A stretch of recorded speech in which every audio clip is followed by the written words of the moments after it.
Good afternoon, everyone. I'm Abies, the representative of the group. Would like to thank you all of you for the participation to come to our first MENA project. We would like to accompany you for the next 1.5 hours with our interesting topics that we will discuss about. First things first, I would like to introduce each of our group member that contributes toward this project. There are Kezia Prisamamis as tax expenditure experts, Jasmine Maharani as tourism and industry experts, Yeskia Triputra as specialist of taxation in the creative industry. And last but not least, our beloved advisor of tax accounting, Afera Wijayati, Sarjana Ekonomi, Master of Accounting. Okay, let's just begin with our topics. How government increase the tax revenue in the middle of COVID-19. Next. Part one, Indonesian taxation condition during the pandemic, about facts. So in this part, I would like to short brief about the facts and condition in Indonesian, especially in taxation condition. Next. First, current economic condition. Kementerian Keuangan. Pertumbuhan ekonomi di Indonesia tahun 2020 diperkirakan lebih lambat dari tahun sebelumnya, terutama triwulan kedua dan ketiga. COVID-19 menurunkan penerimaan negara hingga 30 April 2020. Realisasi pendapatan negara baru mencapai 549 triliun atau 31% dari APBN, termasuk di dalamnya. Secara tidak langsung, target dari teks tersebut kurang lebih sekitar 1.000 triliun dan hanya mencapai 31,2% dari nilai tersebut. Penerimaan pajak sebesar 376 triliun atau 30% dari target. Ia mengatakan pada kuartal 3 perekonomian Indonesia kemungkinan akan mengalami kontraksi minus 2,9 hingga minus 1,1% dan akan dijelaskan di slide berikutnya. Seperti yang bisa kita lihat, ini grafik pertumbuhan ekonomi Indonesia triwulan kedua tahun 2020. Pada kuartal 2, pertumbuhan ekonomi Indonesia sudah mengalami minus sebesar 5,32% dengan mencapai nilai 3,687 triliun rupiah. Melalui Kementerian Keuangan punya perhitungan sendiri yang terentang antara 1,7%, minus 1,7% hingga minus 0,6. Data tersebut terakhir diupdate pada bulan September tanggal 23 2020. Satu hal yang pasti, prediksi dan ramalan ekonomi di saat krisis seperti ini bukanlah sesuatu yang mudah karena volatilitas dan pergerakan asumsi yang dinamis. Next. Part kedua adalah taxation statistik. Jadi di sini saya akan membahas tentang statistik ekonomi khususnya di Asia dan juga Indonesia. Asia Development Bank atau ADB mencatat rata-rata rasio pajak di negara Asia hanya 17,6% lebih rendah dibandingkan dengan negara OECD 24,9%. Sementara di Asia Tenggara rasio pajaknya jauh lebih rendah, yakni 15%. Di negara OECD itu ada terdiri dari 36 negara, di antaranya Australia, Belgium, Kanada, Denmark, France, West Germany, Greece, Iceland, dan beberapa negara lainnya. Bank Indonesia atau BI pun telah merevisi proyek pertumbuhan ekonomi Indonesia menjadi di bawah 5%, atau sekitar 2,5% saja. Dari pernah tumbuh mencapai 5,02. Seperti yang bisa dilihat itu tahun 2020 hanya 2,5% dan pada tahun 2021 diramalkan akan kembali seperti semula 5%. Next. Karena pendapatan pajak yang menurun dan pengeluaran yang meningkat sebagai akibat dari pandemi, banyak negara yang memiliki sedikit ruang untuk meningkatkan utang luar negeri mereka yang lebih jauh.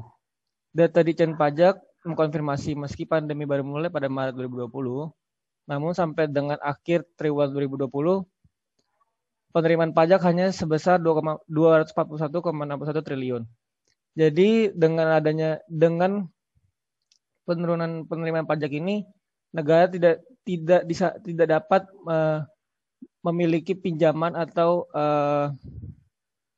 pinjaman dari negara-negara lain untuk menstabilkan ekonomi karena ditakutkan tidak dapat membayar atau tidak cukup untuk melunasi utang-utang tersebut.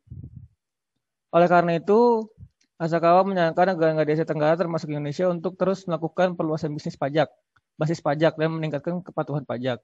Untuk memulainya, kebijakan perpajakan harus berjalan antara meningkatkan pendapatan pajak dan mempromosikan investasi yang dapat berkontribusi pada pemulihan ekonomi dari pandemi. Nanti akan kita bahas pada part kedua dan ketiga. Next. The effects of pandemic towards countries' economic. Next. First thing first, economic recession atau resesi ekonomi. Jadi resesi ekonomi itu dibagi menjadi tiga. Ada inflasi.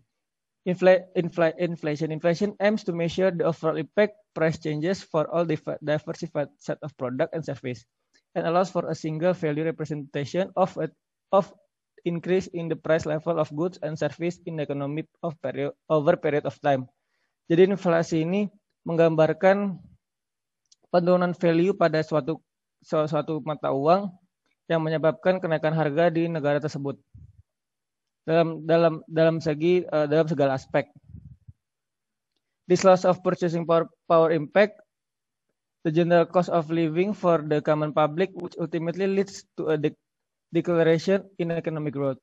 The consensus view among economists is that sustained inflation occurs when a nation's money supply growth outpaces economic growth. Dan yang berikutnya adalah huge unemployment rate. Seperti yang kita tahu, huge unemployment rate merupakan rate atau tingkat kesejahteraan masyarakatnya yang berhubungan dengan lapangan pekerjaan.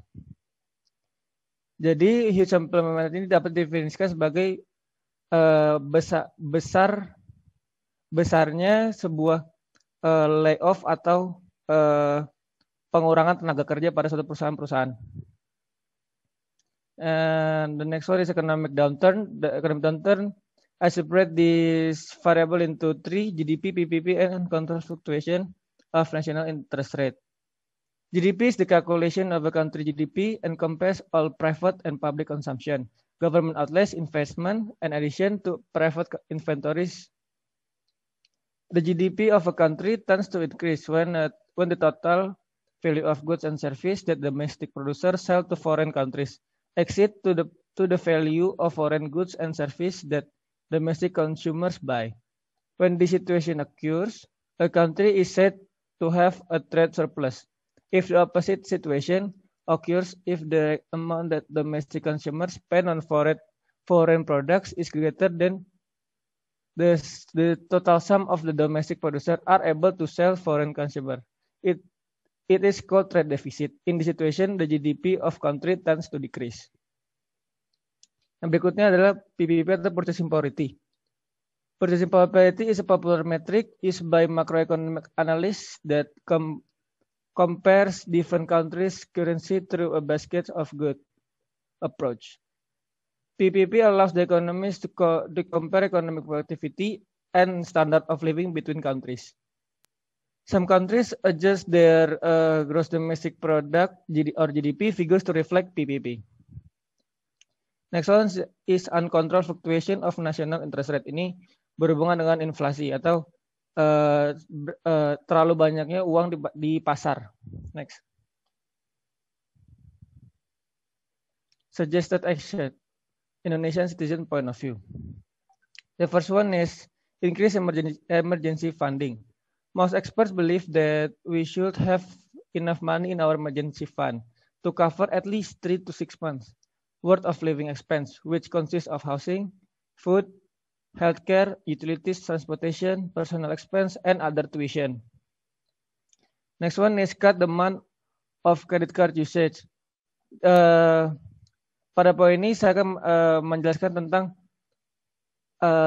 salah gunaan terhadap kartu kredit, karena kartu kredit dapat mengganggu finansial seseorang bila tidak membayar dengan tepat waktu, karena sistem dari kartu kredit ini merupakan seperti bunga yang berlipat-lipat bila tidak dilunaskan. Increase income sources. In every suggestion action, in order to survive from financial problem, these days people able to lose their job anytime. Therefore, having another side income become crucial. Seperti contohnya kita bisa sangat ditekankan untuk memiliki kita ditekankan untuk memiliki side job atau pendapatan lainnya seperti berjualan dalam bentuk online ataupun offline, terus bisa juga dengan bentuk investasi dan sebagainya macam. Dari sini kita dapat memegang kepada prinsipal don't put your eggs in one basket. Karena karena kita hanya memiliki satu income source, dan ketika income source itu hilang, kita tidak dapat melakukan apa-apa. Next. Government's action to overcome from the situation. Country tax expenditure yang memprioritaskan segala aksinya untuk menstabilkan perekonomian bisnis di Indonesia dalam bentuk tax incentive. Tax incentive ini akan dijelaskan oleh Kezia sebagai expert dalam bidang tax expenditure. Dan yang kedua, memprioritaskan sektor-sektor industri unggulan yang dipertimbangkan dapat berdampak banyak untuk berkontribusi menstabilkan ekonomi Indonesia dan menjadi sumber pendapatan negara terbesar seperti industri kreatif dan industri pariwisata. Indonesia menjadi kekuatan pendapatan negara sejak dahulu, dan ini akan dijelaskan oleh Jasmine dan Johan. Next. Oke, sekarang kita lanjut ke part 2. Silakan Kezia. Terima kasih Abi. Untuk part selanjutnya saya akan menjelaskan tentang apa yang pemerintah ambil untuk tetap menstabilkan ekonomi, terutama di bidang pajak, oleh saya, Johan dan juga Vina. Jadi pandemi ini tuh nggak kita plan, nggak kita pernah bayangkan bakalan terjadi. Ini adalah peristiwa yang unexpected. Jadi karena ini pemerintah juga tetap harus mengambil keputusan walaupun pemerintah itu nggak siap. Jadi jadi pemerintah di sistemnya ini di perpajakan mengambil 2 langkah, yaitu dengan tax expenditure atau pengelolaan tax perbelanjaan tax dan insentif tax. Namun sebelumnya kan pada Maret 2020 Indonesia tuh udah officially awal Maret itu tuh udah official untuk menghimbau untuk semua rakyatnya untuk stay at home karena corona. Jadi karena semua orang udah stay at home, jadi bisnis tutup, mall tutup, shop tutup, sampai transportation kayak kereta, MRT, sampai airplane pun tutup. Nah, sebenarnya kan dari semua itu adalah salah satu kegiatan ekonomi Indonesia. Makanya kalau semuanya diberhentikan walaupun hanya untuk beberapa lama, tentu aja ekonomi Indonesia menurun. Nah, bagaimana caranya Indonesia kita bisa menurun tapi nggak sampai tergeletak gitu loh. Nah, terus dari itu awal April pemerintah juga udah mulai meng-apply PSBB, sudah mulai ada toko-toko kereta dan kendaraan-kendaraan yang sudah bisa. Nah, itu tuh tapi sebelumnya karena itu jadi banyak bisnis-bisnis, banyak usaha-usaha yang tutup karena mereka nggak survive. Jadi pemerintah tetap melaksanakan PSBB untuk mensurvivekan usaha-usaha ini. Nah, pada bulan Agustus akhirnya pemerintah tuh melaksanakan tax expenditure dan intensif pajak di bidang pajak ini. Jadi kita akan bahas apa sih tax expenditure itu. Jadi tax expenditure adalah sebagai transfer sumber daya kepada publik yang dilakukan bukan dengan memberi bantuan atau belanja langsung atau yang disebut dengan direct transfer, tapi melainkan melalui pengurangan kewajiban pajak yang mengacu pada standar perpajakan yang berlaku. Ya, next. mengacu pada IBFD. Jadi tax expenditure itu adalah istilah keuangan publik untuk menggambarkan belanja pemerintah yang memberikan konsesi atau preferensi pajak tertentu seperti kredit dan pembebasan pengurangan seperti itu. Nah, pemerintah Indonesia tuh mengartikan perbelanjaan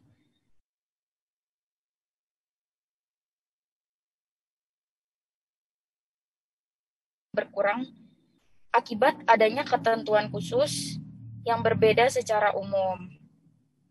Ya udah kayak gitu, next. Ya, ini sebagai umum benchmark sistem, tax system yang menyasar pada hanya sebagian subjek dan objek pajak dengan persyaratan tertentu.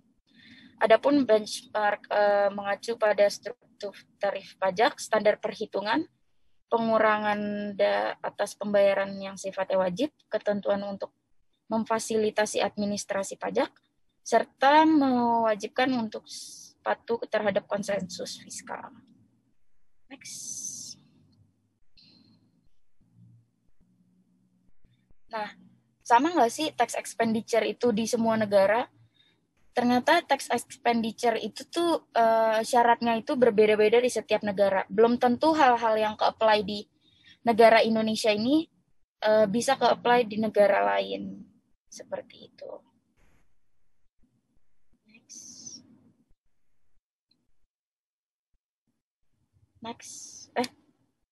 Next. Nah, ini dia. Ini fakta-faktanya untuk tax expenditure bisa dilihat pada 2016 itu perkiraan belanjanya ya. Nah, sementara itu dana yang untuk dialokasikan untuk tax expenditure atau belanja perpajakan disebutkan dalam Perpres 54 tahun 2020 adalah sebesar 84,54 triliun. Nah, walaupun angka itu, tapi sebenarnya tax expenditure itu tuh sebenarnya udah naik dari 72,3 triliun jadi 84,54 triliun karena adanya wabahnya ini. Wabah di COVID-19 ini. Next.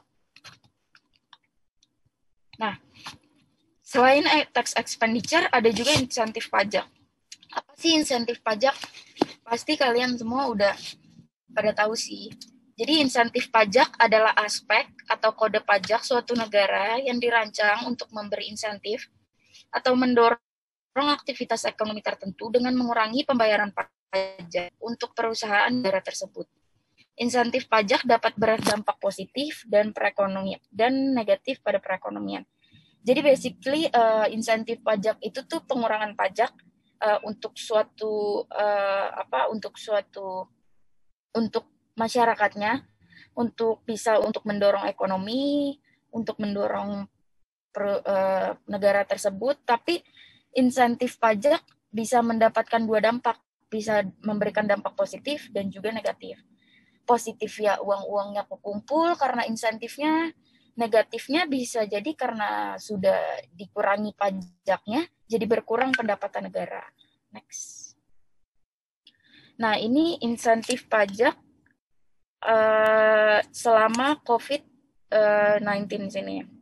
Jadi bisa dilihat pasal-pasalnya dari insentif pajak. Ini insentif pajak untuk wajib pajak terdampak pandemi COVID-19. Jadi pada PPh, bentuk insentifnya pada PPh pasal 21 ditanggung pemerintah TDP.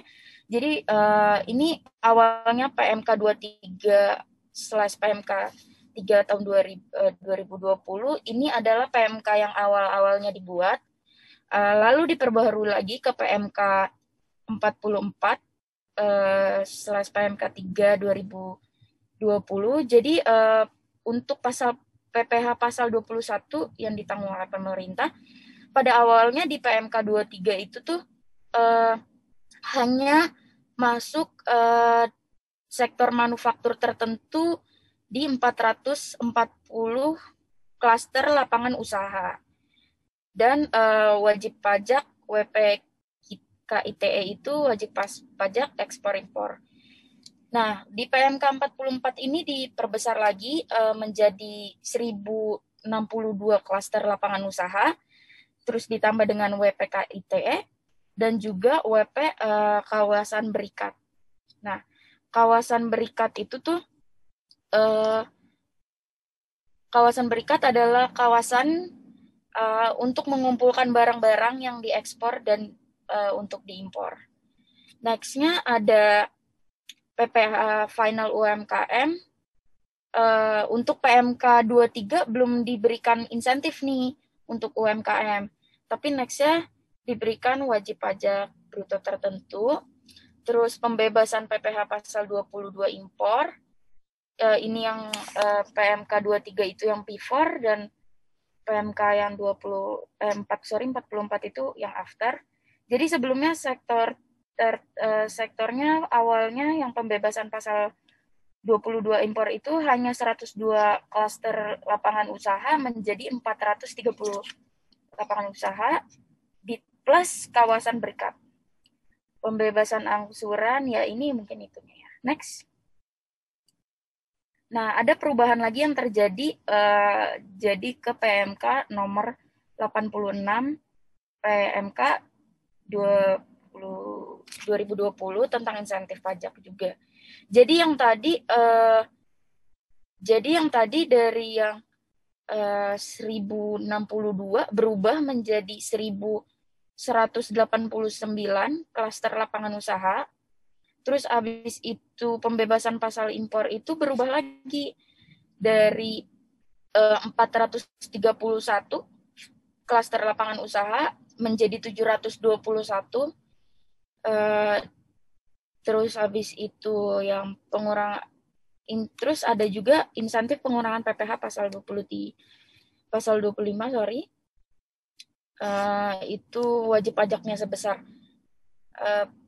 pengurangan wajib pajaknya itu sekitar ada 1014 klaster WP KITE sama WP wajib pajak yang telah mendapatkan izin PDKB sama terakhir pengambilan.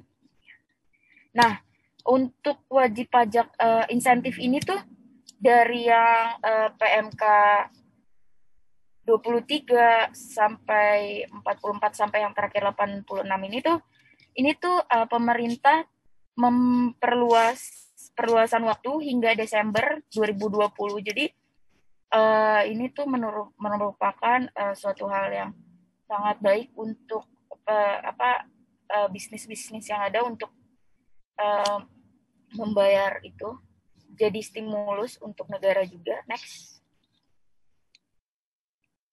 Nah, ini insentif PPH pasal 21 untuk karyawan. Tapi ini insentif untuk karyawan yang berusaha pada bidang industri yang terdaftar pada yang mendapatkan fasilitas pada perusahaan yang terdaftar di yang ada di 1000-an tadi dan mendapatkan fasilitas dan kemudahan impor.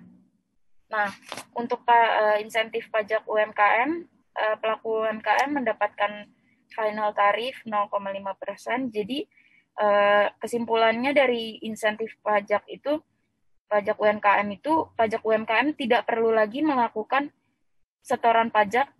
Jadi UMKM yang usaha kecil, menengah kecil itu tidak perlu lagi ditarikan pajak, nggak perlu lagi setoran pajak, dan pemotong pajak tidak melakukan pemotongan dan mengambil pajak. Next.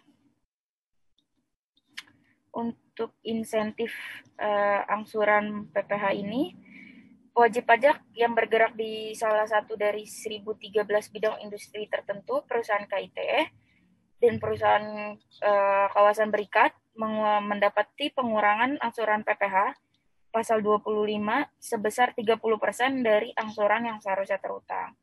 Jadi itu tuh sangat amat menguntungkan para ini ya, untuk kitanya yang bergerak di bidang industri. Next, untuk insentif PPN,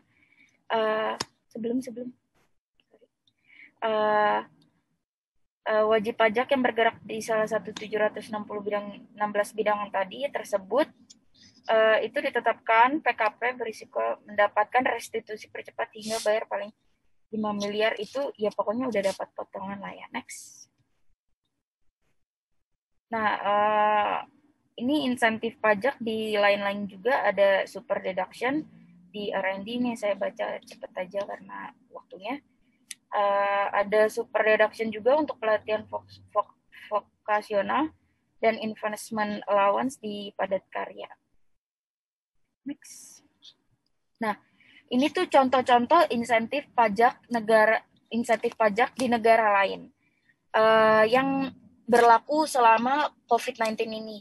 Di Malaysia mereka juga mengapply-kan ada keringanan pajak sementara. Di Turki ada pengurangan dan penundaan pajak untuk industri yang sangat terkena dan terdampak pada corona ini ya, misalkan pariwisata dan juga warga negara di atas 65 tahun. Thailand juga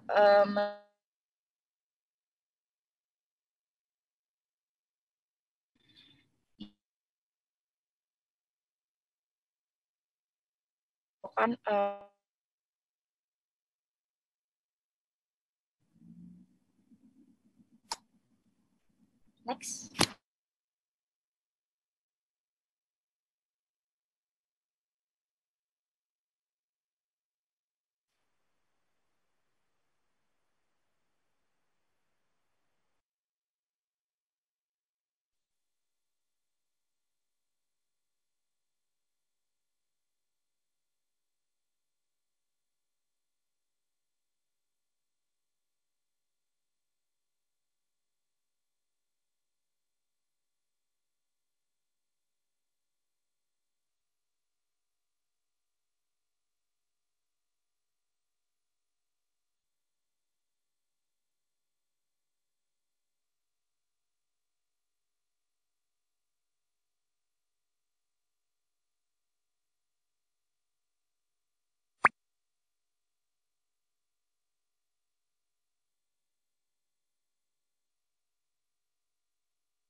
Abi, mic lo mati, Bi. Dari tadi. Belum.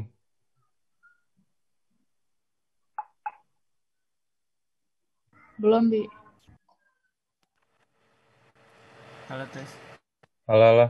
Udah. Masih mati, Bi.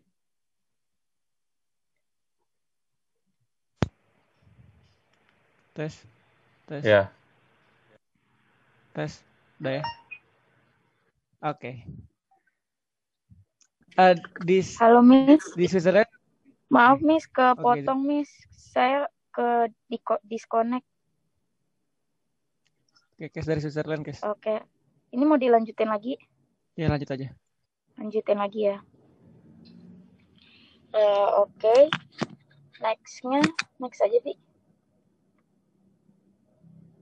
Nextnya ada ini yang tadi udah saya jelaskan, perbelanjaan pajak tax expenditure yang sudah saya bilang transfer sumber daya kepada publik. Jadi perbelanjaan pajak itu tuh dimaksudkan dengan memberikan keringanan pajak kepada masyarakat gitu. Jadi menurut Badan Kebijakan Fiskal atau BKF, penerima perpajakan yang hilang atau berkurang akibat adanya ketentuan khusus yang berbeda dari sistem pemajakan secara umum, yaitu benchmark tax system, yang menyasar pada suatu sebagian subjek dan objek pajak dengan persyaratan tertentu. Nah, tentu aja tuh mereka tuh dihitungnya secara terstruktur. Ada standar perhitungannya juga, ada pengurangan pajaknya, dan juga ada ketentuan untuk memfasilitasi administrasi pajak, memfasilitasi industri-industri tertentu. Next. Nah, ini ada dipercepat aja ya. Jadi pengurangan pajak itu bisa dilakukan apabila sebenarnya memenuhi syarat-syarat kelima ini. Tapi karena ini juga sifatnya unexpected, jadi pemerintah tetap melaksanakan. Nah, ada 5 jenis tax expenditure. Satunya ada keringanan pajak allowance, pengecualian ketiga pengurangan tarif pajak, penangguhan dan penundaan, sama kredit pajak, yaitu jumlah dikurangi. Ya, itu saja dari saya tentang insentif dan insentif tax yang ada di Indonesia selama COVID-19 dan tax expenditure. Pada kesimpulannya, sebenarnya di sini tuh tidak terlalu mengincrease, tetapi menstabilkan, juga mengumpulkan dana pajak untuk tetapnya berjalannya suatu negara dalam Indonesia. Terima kasih. Selanjutnya akan dilanjutkan oleh Jasmine ya.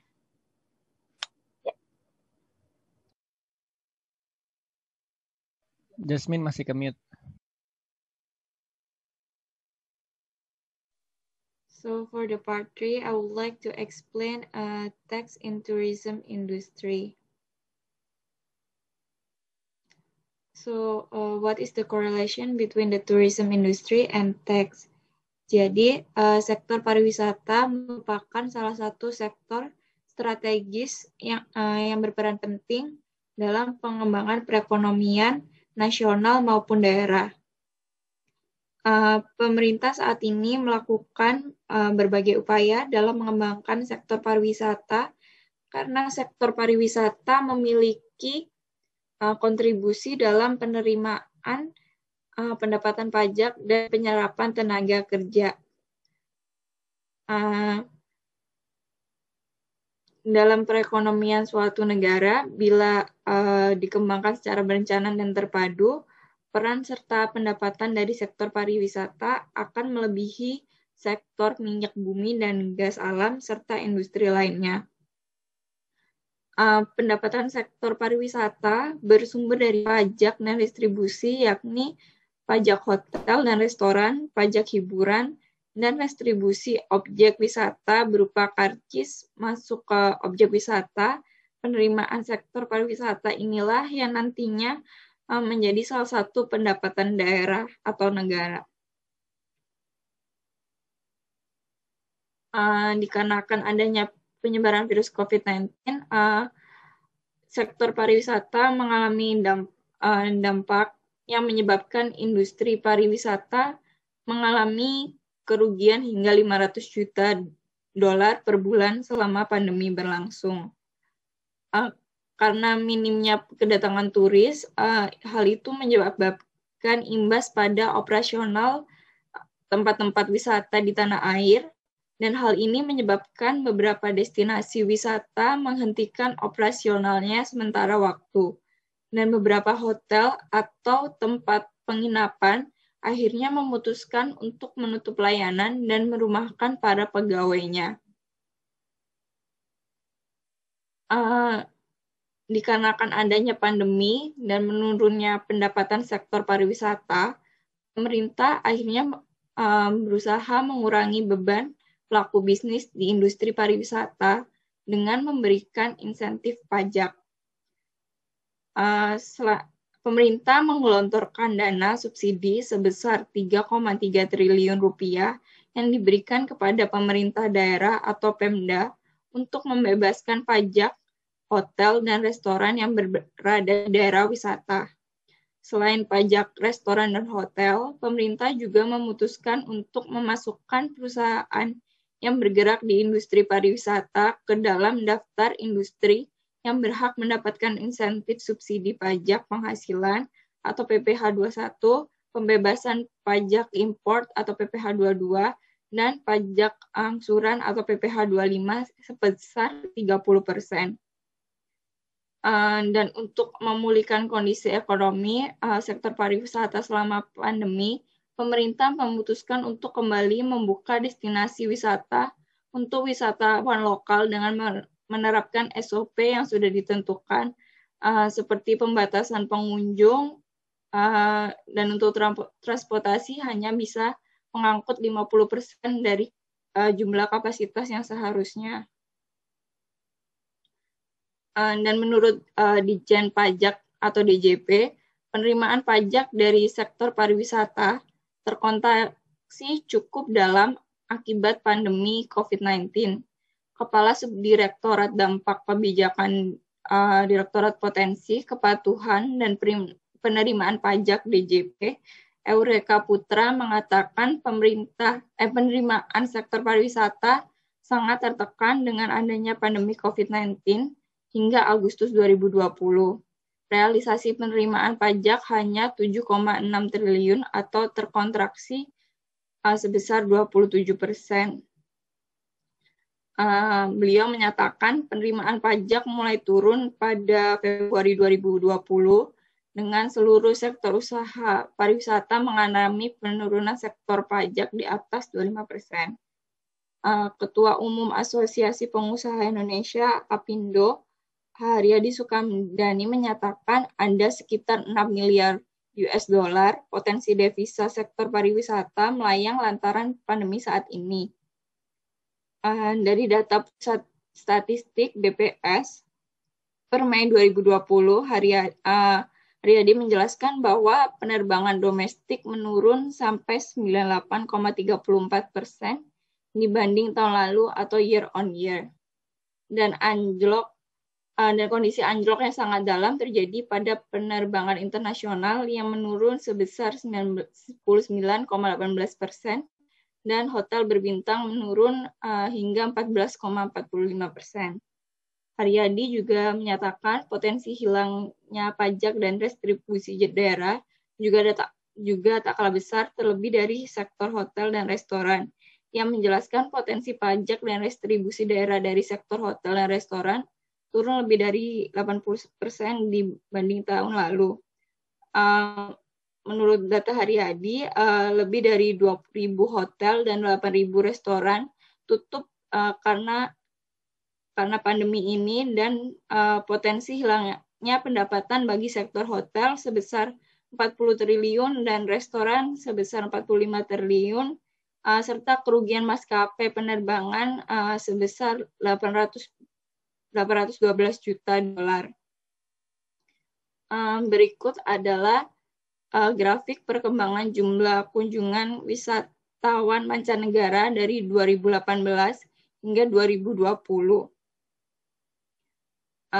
Dari grafik tersebut, kita dapat mengetahui bahwa jumlah kunjungan wisatawan mancanegara ke Indonesia pada bulan September 2020 mengalami penurunan drastis sebesar 88,95%. Terus dibandingkan dengan jumlah kunjungan pada September 2019. Kondisi tersebut juga terjadi jika dibandingkan dengan bulan Agustus 2020 dengan penurunan sebesar 5,94%. Terus ini grafik perkembangan transportasi angkutan udara untuk penerbangan domestik dan penerbangan internasional. Untuk penerbangan domestik per September 2020 mengalami penurunan sebesar 4,60% dari bulan sebelumnya atau bulan Agustus, dan mengalami penurunan sebesar 69,26% dari September pada tahun 2019. Sedangkan untuk penerbangan internasional mengalami kenaikan 9,32% dari bulan Agustus 2020 dan tetapi mengalami penurunan sebesar 97,86% dari September 2020. Saat ini perkembangan transportasi angkutan udara sudah membaik karena saat ini sudah diperbolehkan lagi untuk melakukan perjalanan wisata untuk domestik. Ini tingkat penghunian kamar atau TPK. Dari grafik ini,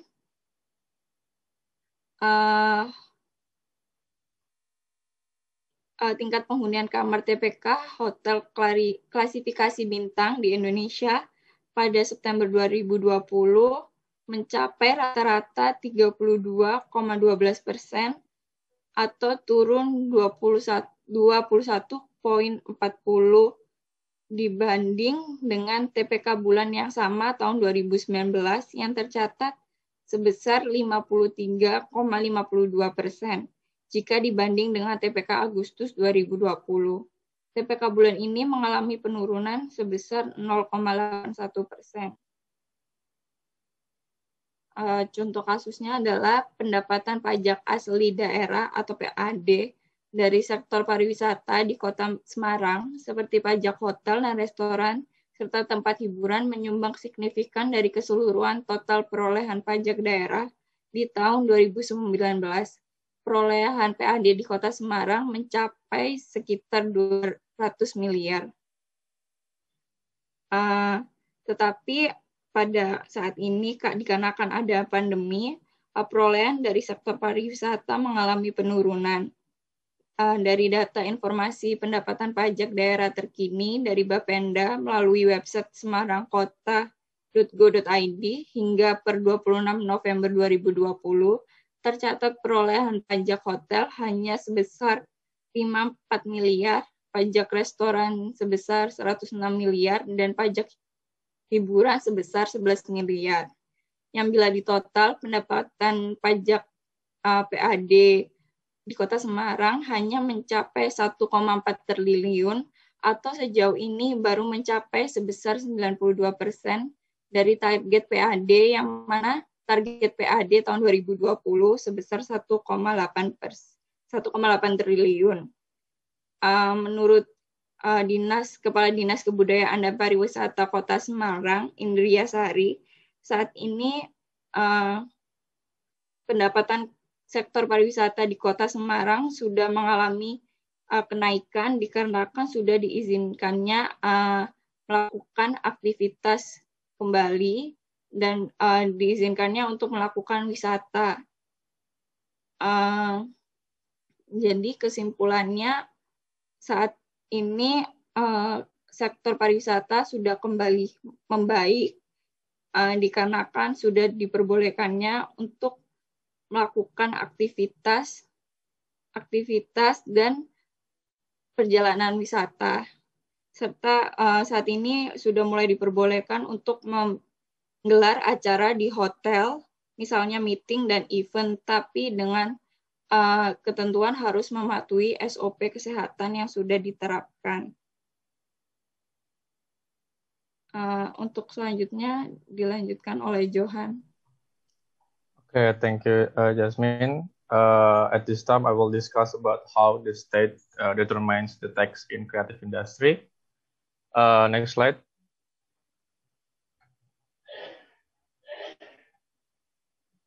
Okay. Para pelaku sektor pariwisata dan ekonomi kreatif dipastikan mendapatkan intensif perpajakan setelah menerapkan kebijakan untuk memperluas cakupan sektor yang mendapat relaksasi dan kemudahan di tengah COVID-19. So like for example Spotify, Netflix, Zoom, Skype, Shopee, and etc. This is commonly called digital tax in Indonesia, which I will discuss later. Slide 2, please. Next. Okay.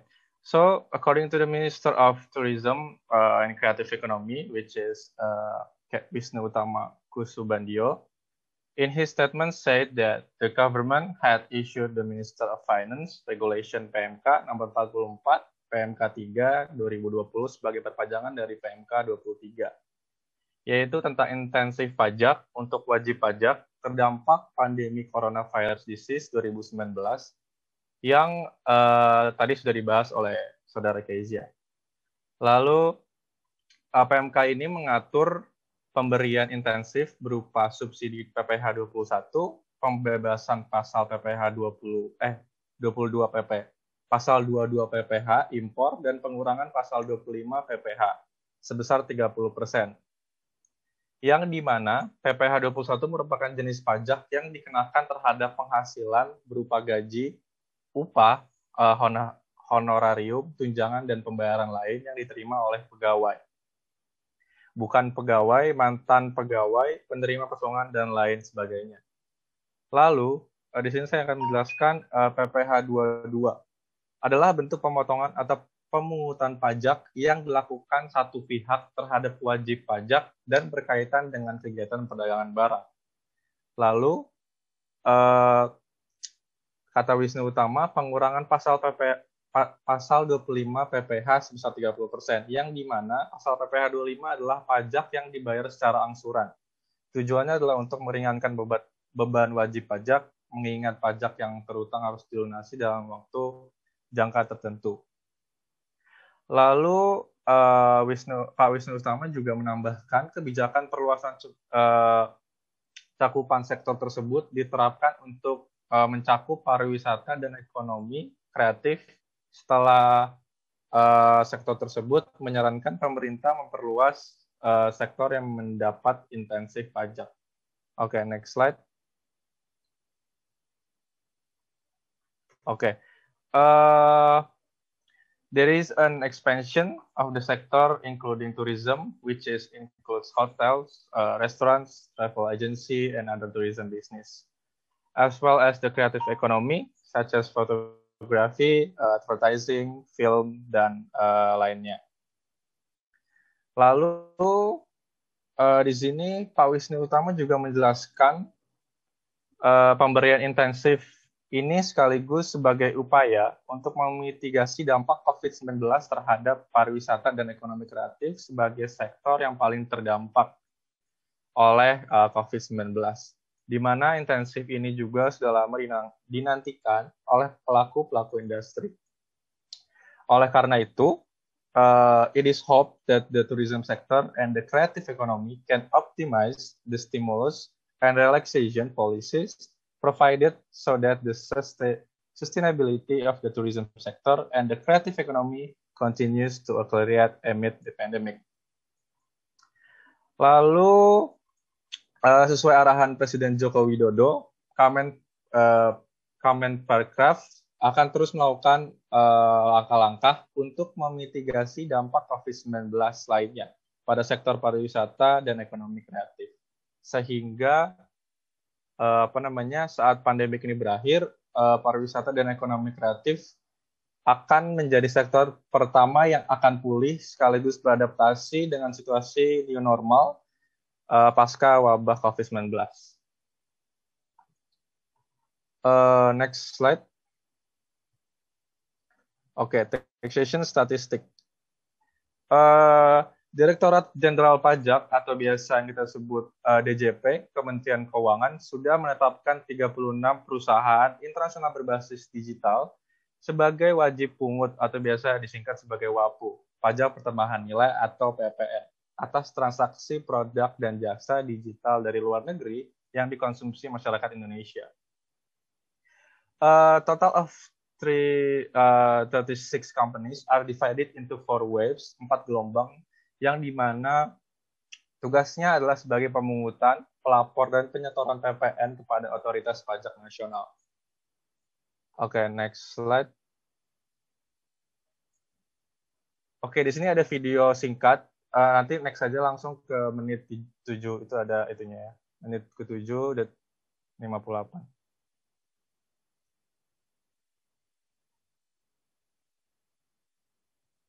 Ada suaranya nggak? Nggak ada. Kayaknya harus di unshare dulu, habis itu share lagi. Terus habis itu di tick yang buat suara. Itu Jasmine. bisa di ini dulu nggak? Itu commute. Coba deh Jasmine. Jadi di unshare dulu. Ya udah. Habis itu share, ntar ada pilihan di kiri bawah.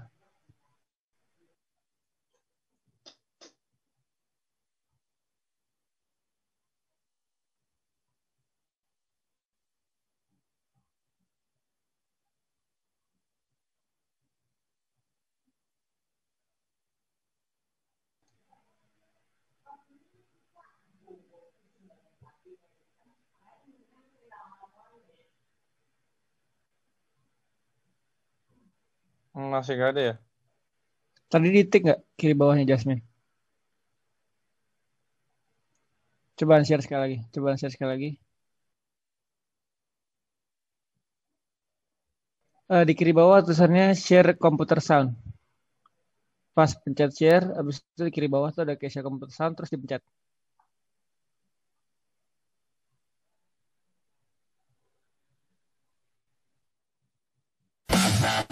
Oke. Tahu nggak sih, sampai saat ini Dijen Pajak telah menunjuk 28 pelaku usaha sebagai pemungut PPN ini loh.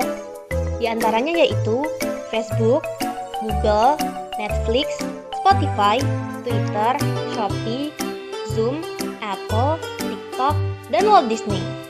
Tentunya dengan penunjukan ini, maka pelaku usaha tersebut akan memungut PPN atas produk digital yang mereka jual ke konsumen Indonesia. Ketentuan pemungutan. Besarnya tarif PPN PMSE adalah 10% dari harga yang dibayar oleh pembeli, tidak termasuk PPN. PPN ini dipungut saat pembeli melakukan pembayaran, serta harus dicantumkan pada invoice yang diterbitkan oleh penjual. Oke. Selanjutnya, kapan ya peraturan mengenai... Oke, udah segitu aja. Next slide. Oke, di sini tujuan adanya pajak digital yaitu level playing field, yang dimana maksud pemerintah untuk memungut pajak digital pajak itu tidak hanya dilakukan terhadap pelaku usaha dalam negeri, tetapi juga pelaku usaha di luar negeri. Next. Nah, di sini ada 2 kuesioner yang dimana sudah terjawab oleh 225 tanggapan. Kuesioner yang pertama itu, apakah Anda menggunakan aplikasi digital berbayar seperti Netflix, Spotify, dan lain-lain? Dari grafik ini menunjukkan bahwa 25,8% kebanyakan orang yang mengatakan mereka berlangganan berbayar. Dan untuk 39,1% itu mengatakan bahwa kebanyakan orang mengatakan dia menggunakan Netflix, Spotify, tapi gratisan. Next-nya, lalu 35,1% mengatakan bahwa kebanyakan orang mengatakan tidak menggunakan aplikasi tersebut.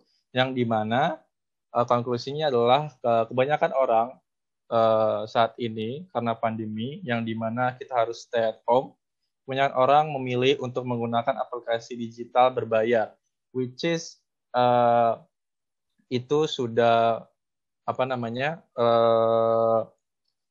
berhasil maksudnya government memungut 10% biaya dari aplikasi digital itu berhasil. Lalu next question itu adalah, apakah pengenaan tarif pajak 10% atas transaksi digital memberatkan? Dari 225 tanggapan, kebanyakan orang memilih tidak keberatan oleh itu. Jadi ya seperti itu. Next slide. Oke. Yang tadi saya sudah sebutkan, ada 4 gelombang yang akan sebanyak 36 perusahaan ini terbagi dalam 4 gelombang.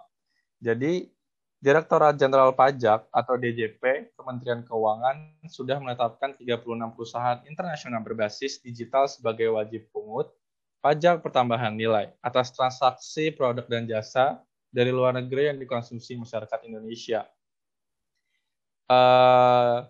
Next. Belum. Sorry. Oke. Dalam gelombang pertama ini, DJP menetapkan 6 perusahaan, yaitu antara lain Amazon Web Service, Google Asia Pacific, Google Ireland, Google LLC, Netflix International, dan Spotify. Next slide. Pada gelombang kedua, DJP menetapkan 10 perusahaan internasional berbasis digital sebagai WAPU PPN sebanyak 10 perusahaan, yaitu Facebook Ireland, Facebook Payments International, Facebook Technologies International, Amazon Service, Alexa Internet, Apple Distribution International, TikTok, and the Walt Disney Company. Yang dimana pada gelombang kedua ini akan diberlakukan pada mulai 1 September 2020. Next slide. Oke, gelombang 3. Selanjutnya pada gelombang 3, DJP menetapkan kembali 12 perusahaan yang memenuhi kriteria pemungutan PPN atas barang dan jasa digital yang dijual kepada pelanggan di Indonesia. Antara lain LinkedIn Singapura, McAfee Ireland, Microsoft Ireland Operations, Novi Digital Entertainment, PCCW Voclip Singapore, Skype Communication, Twitter Asia Pacific, Twitter International Company, Zoom Video Communication, and Shopee International Indonesia. Yang dimana mulai 1 Oktober 2020, gelombang ketiga ini akan memungut PPN atas produk dan pelayanan digital yang mereka jual. Next. Gelombang terakhir yaitu antara lain adalah Alibaba Cloud, GitHub, Microsoft Corporation, Microsoft Regional Sales, UC Web Singapore, Coda Payments, and Nexmo. Yang dimana baru tanggal 1 November kemarin 2020 gelombang keempat ini memungut PPN yang mereka jual kepada konsumen di Indonesia. Next. Oke, di sini saya akan membicarakan case yang sering kita gunakan sehari-hari. Pertama, Netflix. Pendapatan streaming Netflix itu mencapai 1,1 triliun di Indonesia. Dan bisa dibilang pajaknya bisa mencapai 110 miliar. Netflix memiliki 481.450 pelanggan. Adapun tarif berlangganan Netflix yang baru 1 Agustus kemarin adalah seperti ini. Awalnya paket Netflix ponsel yang semula 49.000 dikenakan 10% PPN menjadi 54.000 rupiah. Yang kedua, paket dasar yang awalnya 109.000 naik menjadi 120.000 yang dimana terkena 10% PPN. Paket yang ketiga, paket standar yang semulanya 139.000 naik menjadi 153.000. Dan yang terakhir, paket premium yang semula 169.000 naik menjadi 189.000. Next. Case berikutnya adalah Spotify. Dalam rangka ini Spotify itu belum merilis harga terbaru walaupun pemerintah sudah menetapkan 10% PPN. Lalu paket di sini ada paket premium student yang awalnya 24.990 naik menjadi 27.000. Ini kalau misalkan Spotify akan menetapkan PPN 10%. Lalu di sini ada paket premium yang awalnya 49.990 akan menjadi 55.000. Next ada paket premium duo yang semulanya 64.990 naik menjadi 71.500. Lalu paket premium family yang semulanya 79.000 naik menjadi 87.500. Spotify kini memiliki 320 juta pengguna aktif bulanan di seluruh dunia. Naik 29% dari periode yang sama di tahun 2009 karena terdampak oleh COVID-19. Lalu dari jumlah tersebut, 144 juta diantaranya adalah pelanggan berbayar, naik 27% dari tahun sebelumnya. Lalu untuk menutup, pemerintah menargetkan pada akhir 2020 akan memiliki 340 sampai 345 juta pengguna aktif bulanan dengan 150 sampai 154 juta pengguna premium. Next.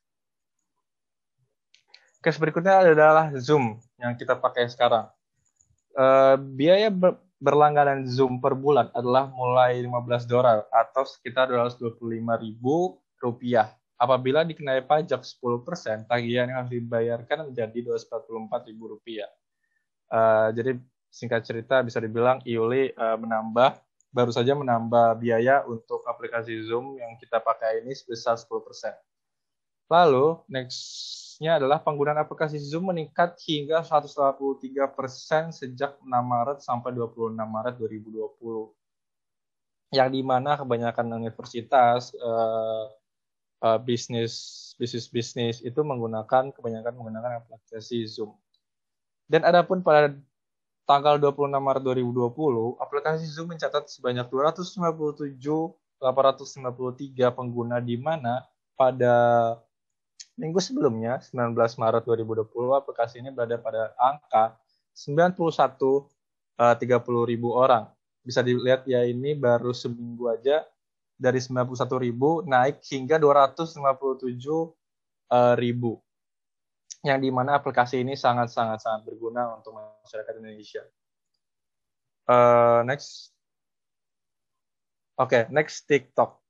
Karena kita perlu hiburan, salah satunya melalui digital, aplikasi digital, Indonesia salah satu pengguna TikTok terbesar, nomor 3 kalau tidak salah, pengguna aplikasi TikTok.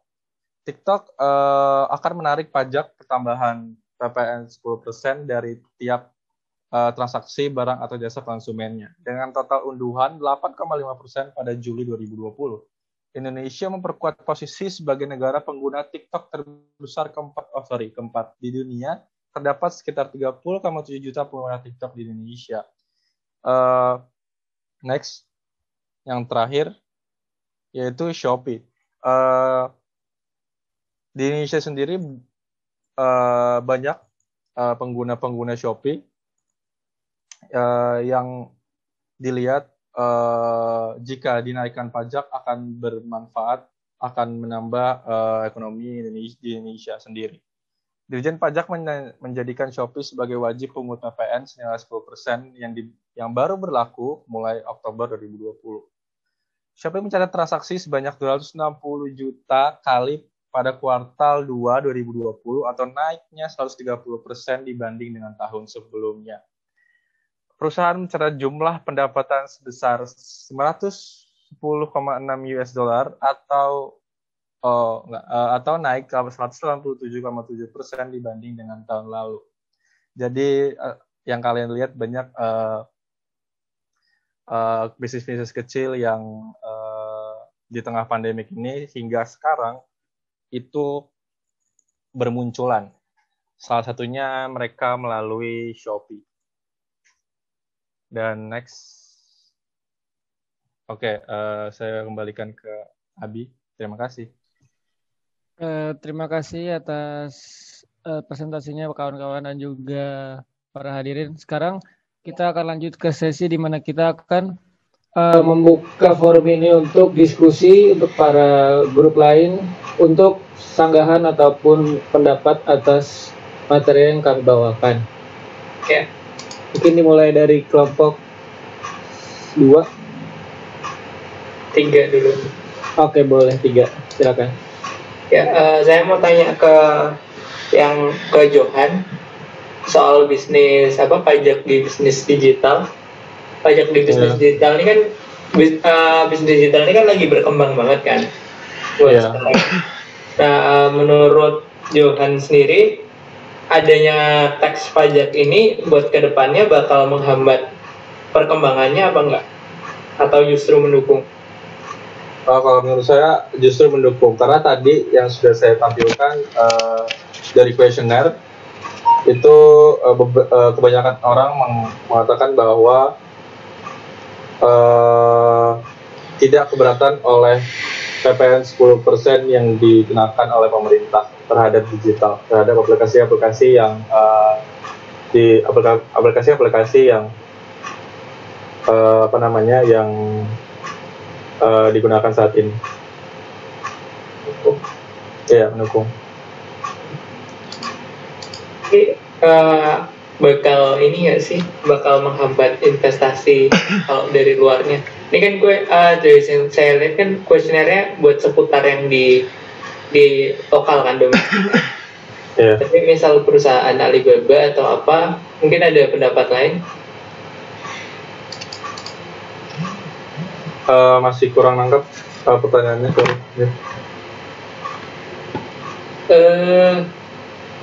Kalau di seputaran lokal kan mendukung, ya kan, Yeah. mendukung perkembangan. Tapi kalau buat dari view investor dari luar, apakah itu masih menguntungkan? Karena misal ada perusahaan Alibaba atau apa mau masuk ke sini, jadi agak merasa terhambat gitu. Kalau menurut saya pribadi itu tidak merasa terhambat untuk kedepannya, karena kebanyakan di negara-negara bagian juga menerapkan pajak digital taxation ini, yang dimana 10% PPN itu menurut saya menurut saya juga masih dalam batas wajar dilihat dari ekonomi negara kita tersebut. Dan kalau untuk misalkan contoh dari luar negeri, kalau menurut saya masih bisa ditoleransi. Oke, makasih pendapatnya. Sama-sama. Saya ingin bertanya, boleh? Boleh. Lagi dari kelompok 2 ya? Dari 3, kelompok 3. Oh, masih 3. Oke, masih 3. Silakan. Saya ada pertanyaan untuk Jasmine. Seperti yang tadi sudah dipresentasikan bahwa penerimaan tax terbesar Indonesia itu dari pariwisata, ya, benar ya? Nah, tapi dari data berita terakhir yang saya dapatkan itu pemulihan pandemi Indonesia, ya, pemulihan ekonominya itu fokus di sektor pariwisata. Tapi seperti yang kita tahu, Indonesia itu masuk daftar negara yang dihindari atau bahkan di blacklist sama negara lain. Nah, ini menurut Mbak Jasmine gitu ya, ini apakah masih harus terfokus pada pariwisata ininya, pemulihan ekonominya Indonesia gitu ya, ataukah harus terfokus kita alihkan ke yang lain? Silakan Mbak, terima kasih. Terima kasih. Jadi bisa dari sektor pariwisata karena bisa dipulihkan dari sektor pariwisata dari kunjungan wisatawan domestik, jadi dari warga Indonesia itu sendiri. Sejauh ini masih belum dibuka buat wisatawan dari mancanegara sih, setahu aku. Oke, boleh saya tanya lagi? Permasalahannya di sini ini kan pandemi, Mbak ya. Ini sebuah virus gitu ya. Dan kalaupun ada vaksin, dari data yang saya dapatkan, research yang saya dapatkan, pandemi itu nggak langsung hilang. Alias ini akan terus berlangsung sampai bertahun-tahun, sampai benar-benar hilang total, atau bahkan mungkin tinggal sedikit gitu ya. Nah, ini kan kalau misalnya domestik gitu ya, meskipun dibuka secara domestik, itu kan secara nggak langsung pandeminya tetap berjalan, atau bahkan pasien bisa bertambah gitu loh. Dan itu akan berakibat lagi ke tax tadi gitu kan, menurunnya ekonomi gitu. Itu menurut Mbak Jasmine gimana nih cara terbaiknya kira-kira? Mungkin dibatasi, kayak perjalanannya dibatasi, tapi diperbolehkan tapi dibatasi. Terus juga harus kayak mematuhi peraturan-peraturan yang udah ditentukan sama pemerintah sih. Oke, itu saja. Oke, terima kasih banyak. Oke, terima kasih Agi. Mungkin ada sanggahan lain dari kelompok 3 sebelum balik ke kelompok lain. Hanif. Oke, mungkin kelompok 2 ada sanggahan atau pendapat, opini, apapun kita terima. Boleh bertanya ke Johan? Boleh. Tadi itu dibilang hampir semua yang digital company itu udah set price mereka itu based on Indonesian tax. Yang gue mau nanya, kenapa sampai sekarang Spotify masih nggak naruh tax ke price mereka? Bukannya mereka bakal kena sanksi gitu kalau nggak naruh itu?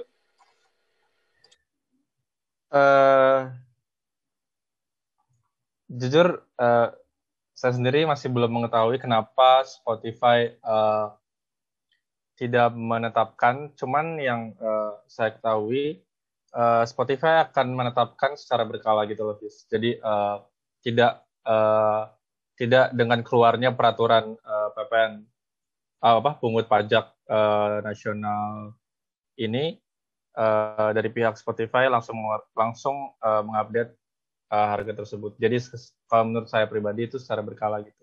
Yang dimana akhir tahun ini dipastikan atau tahun dipastikan Spotify akan apply PPN 10% tersebut. Boleh bertanya lagi ke Abi sebagai moderator? Boleh, Fis. Menurut lo dari semua teks yang ada itu, teks apa aja yang paling efektif untuk bisa bantu combat survive di coronavirus? Oke, terima kasih. Jadi menurut perspektif saya dan kelompok, pandemi ini kan menyerang tidak hanya satu industri, tetapi hampir semua industri di khususnya di Indonesia. Jadi mungkin dengan ini kita bisa memanfaatkan dengan satu industri yang menghadapi gejolak terbesar akan ditambal dengan industri yang mengalami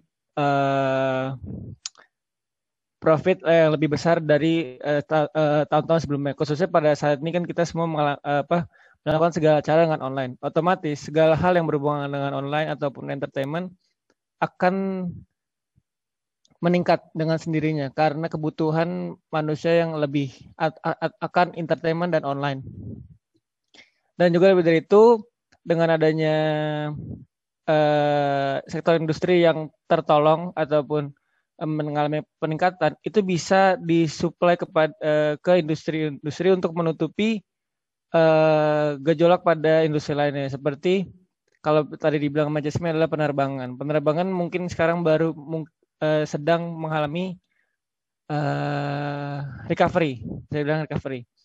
Jadi dengan itu dari segmen industri kreatif bisa menambalkan sisa-sisa dari target industri pariwisata yang biasanya itu pendapatan biasanya patokan itu biasanya tahun lalu. Jadi di sini industri kreatif kalau bisa dilihat statistiknya ini bergejolak banget, meningkat banget. Jadi hampir 180 hingga 200% meningkat.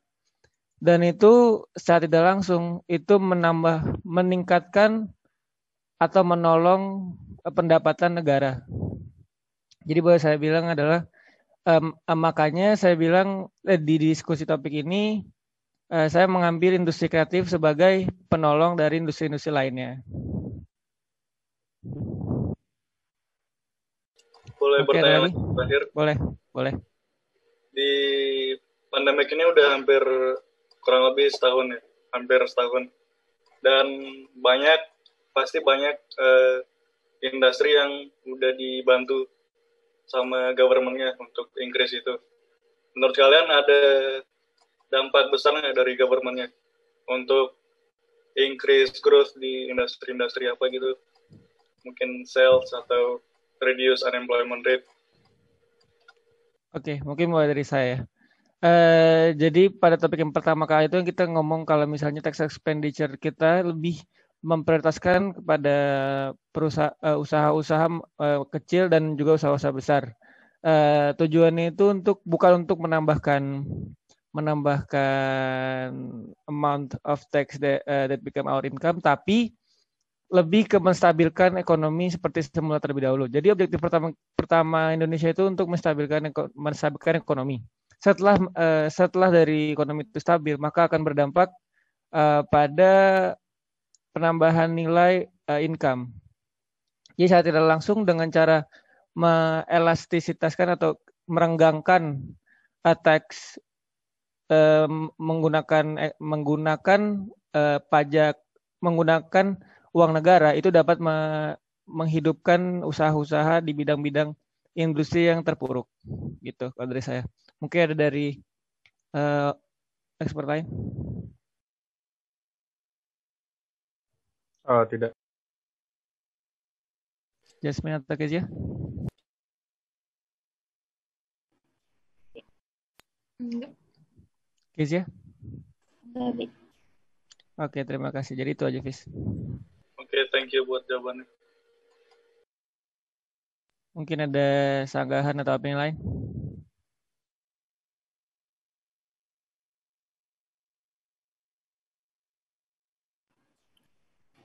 Sama boleh tambahin nggak tadi yang untuk pertanyaannya dari Agi? Boleh Kezia, boleh. Jadi kan yang tadi tanya apa lagi yang pariwisata ya, yang mengandalkan pariwisata. Nah, sebenarnya pemerintah juga mengandalkan pariwisata. Orang bisa dilihat di mana-mana, apalagi di sosial media itu pemerintah tuh sangat mengiklankan Indonesia banget, kayak contohnya di Rajo, di Bali, di Sumba. Pasti lihat di mana-mana pasti ada aja kayak gitu. Dan itu pun memang salah satu trik dari Kementerian Pariwisata untuk menarik lagi pariwisatawan khususnya dari Indonesia, karena dari luar belum dibuka. Itu menjadi salah satu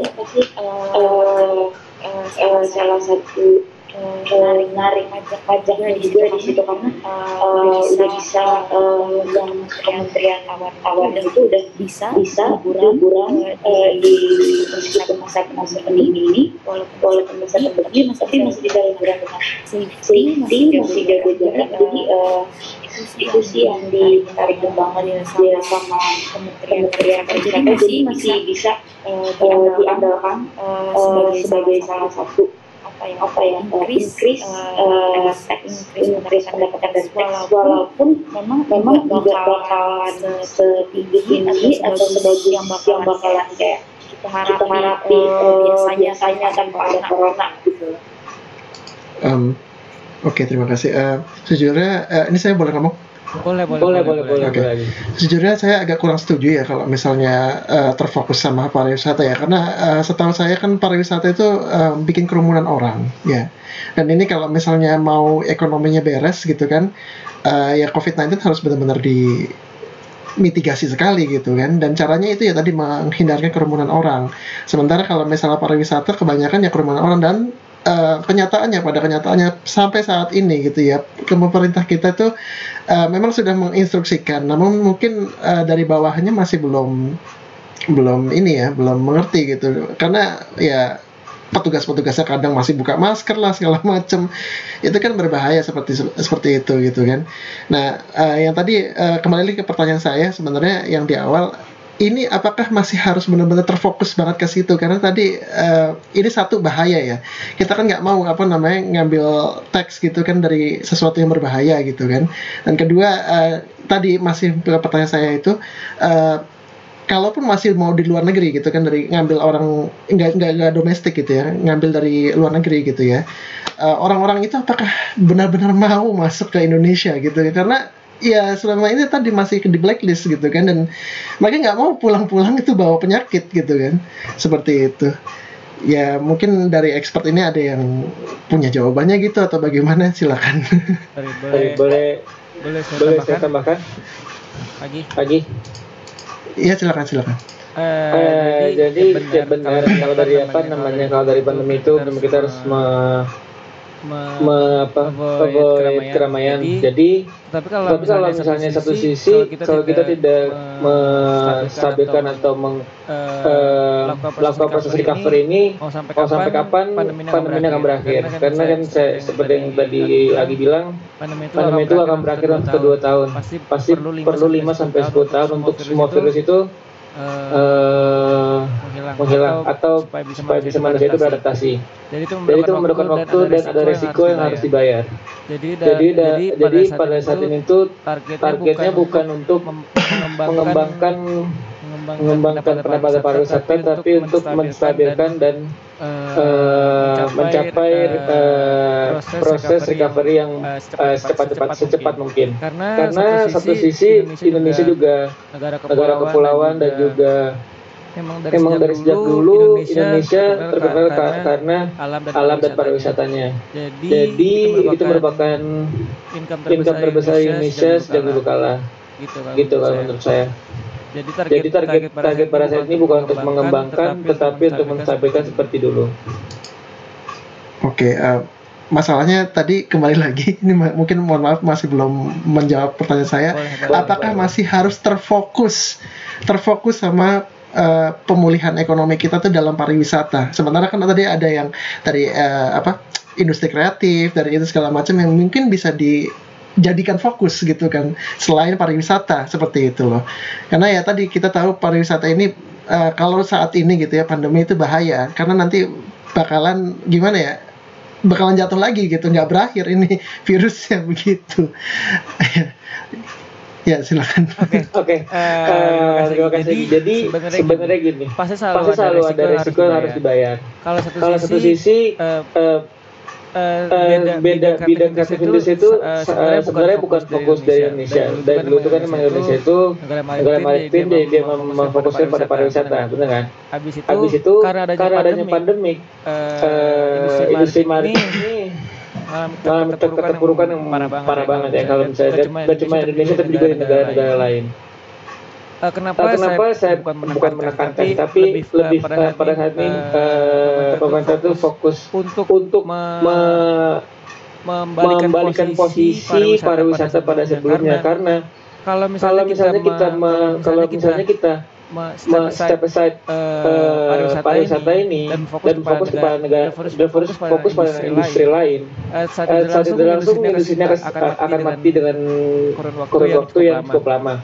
Misalnya kalau misalnya industri tidak di-push atau dibantu pada masa recovery ini, kematian pada distrik pariwisata akan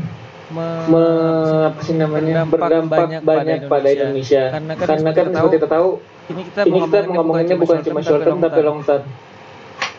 COVID-19 ini nggak akan berada di dunia ini selamanya. Pasti ada masa di mana semua orang akan beraktivitas seperti dulu. Nah, fokusnya adalah ketika saat itu terjadi, saat orang beraktivitas seperti biasanya, kita sudah siap melayani turis-turis untuk datang dan melayani mereka.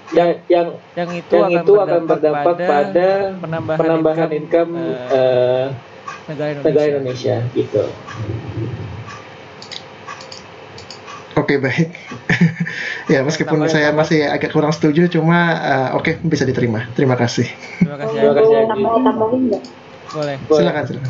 Sebenarnya kan dari pandemi ini kan kalau sebagai pemerintah ada harus di masyarakat kan bisa melihat dua sisi dari sisi kesehatan masyarakatnya sama sisi stabilan ekonomi. Sebenarnya kalau kita harus pilih salah satu, dan dari pilih salah satu itu sebenarnya kita meresikokan salah satu lainnya. Jadi dengan kita menstabilkan ekonomi, belum tentu mungkin bakalan banyak yang terkena corona karena adanya aktivitas di luar tersebut. Tapi apakah benar menjamin kalau misalkan kita nggak ada kerumunan di rumah terus apakah itu akan menjamin ekonomi masyarakat bakal lebih membaik? kemungkinan ekonomi suatu negara bakalan lebih turun. Makanya pemerintah lebih fokus untuk menstabilkan ekonomi sehingga tidak terlalu jatuh banget gitu loh. Ekonomi Indonesia di saat corona ini pun resesinya masih tergolong resesi yang cukup kecil persennya dibandingkan negara-negara lain. Kenapa juga mungkin kita nggak terlalu fokus terhadap pariwisata ya, karena masih banyak pendapatan negara lain yang lebih banyak daripada pariwisata. Cuma di sini salah satu topiknya adalah kita mengambil pendapatan dari pariwisata. Kenapa pariwisata? Karena kementerian juga mengatakan itu menggambarkan pariwisata itu bukan hanya untuk short term, tapi untuk long term juga, untuk terus membekas gitu. Nah, mungkin kalau dibilang berkumpul ya yang nggak bakalan itu, cuma kan pasti mereka udah ada standar-standarnya tergantung masyarakatnya. Dari negara lain kan kita lihat, negara Korea pun sudah menggembar-gemborkan pariwisata di luar negerinya, udah membuka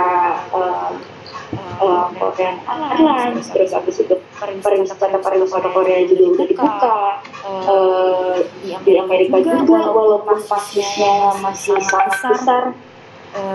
Disneyland juga udah bisa dibuka. Nah maka dari itu enggak selamanya kita karena ini kita harus tutup semua.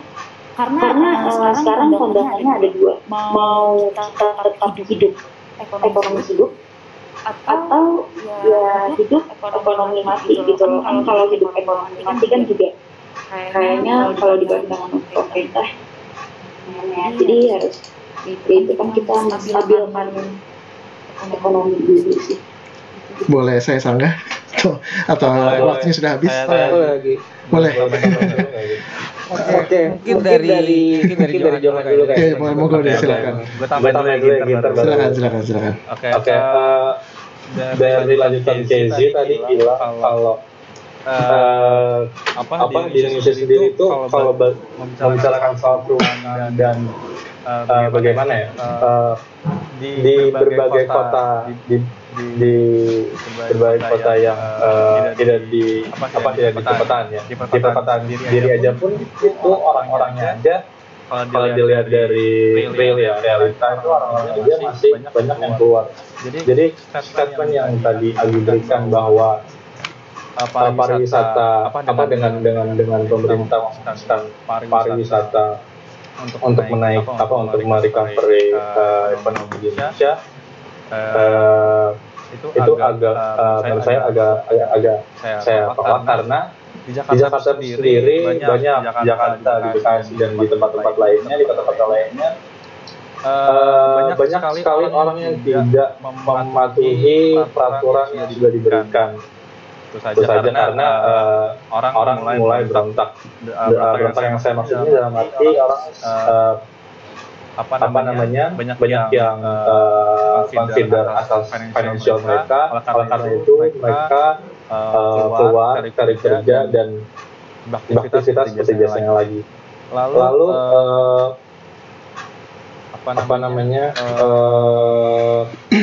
yang saya mau jelaskan lagi yaitu dari pertanyaan Agi sendiri yang dimana apakah Indonesia akan hanya memfokuskan turis pariwisata di Indonesia? Jawaban saya itu adalah untuk saat ini iya. Sambil menunggu meningkatnya ekonomi lagi, maksudnya merecovery ekonomi lagi, baru di bidang yang lain, industri yang lain akan difokuskan. Jadi secara langsung industri itu pariwisata di Indonesia itu kalau menurut saya itu sebagai main topik, ininya untuk meningkatkan ekonomi di Indonesia. Lalu setelah seiring dengan waktu, lalu baru bisa Indonesia memfokuskan ke bagian-bagian yang lain. Tentunya kreatif dan industri yang lain. Jadi secara konklusi saya bisa bilang ini bertahan sih. Jadi untuk saat ini karena Indonesia mau mulai bergerak untuk merecovery ekonomi, itu dimulai dari memfokuskan untuk kebagian turis pariwisata di Indonesia. Itu sih. Terima kasih Johan. Sekarang mungkin lagi masih mau ada sanggahan? Boleh deh, atau udah habis waktunya kah? Belum. Oke, terima kasih tadi Kezi sama Johan. Untuk Kezi ya tadi untuk yang pertama ya, saya bukan bilang kita harus menutup pariwisata, tidak. Saya hanya bilang apakah kita harus fokus ke sana. Sementara tadi kita ini sebenarnya gini loh. Coba dari para expert ini, apakah kalau kalian dapat iklan nih misalnya ke Bali gratis misalnya atau bagaimana, atau kemana gitu ya, ke daerah-daerah pariwisata Indonesia gitu, apakah kalian mau liburan? Saya menjawab ya. Silakan. Yang saya tahu, promo tersebut tidak diberikan secara bukan gratis. Ini cuma umpamanya saja, ini gratis gitu kan. Apakah kalian mau?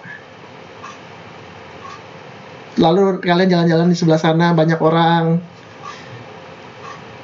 mau nggak kira-kira? Nah ini yang saya tekankan. Di sini sebenarnya kayak kita lagi mau jualan gitu ya.